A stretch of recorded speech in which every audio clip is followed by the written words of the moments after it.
আসসালামু আলাইকুম, শুভ বিকাল। তো বাসা থেকে বের হইলাম কাজের উদ্দেশ্য, ওয়ার্কশপে যাবো। এই যে দেখেন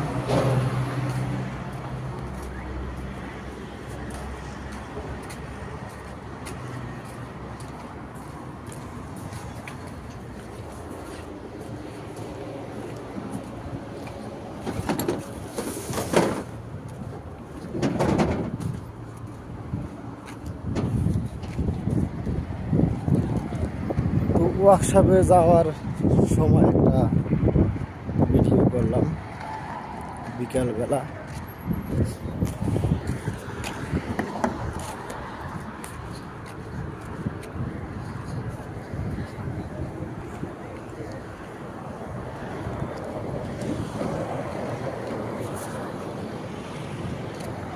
অলরেডি ভিডিও করতে করতে আমাদের ওয়ার্কশপে পৌঁছে গেছি।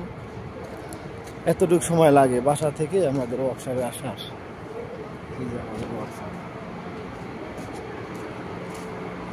এই যে আমাদের ওয়ার্কশপ। আল্লাহ হাফেজ, ভালো থাকবেন।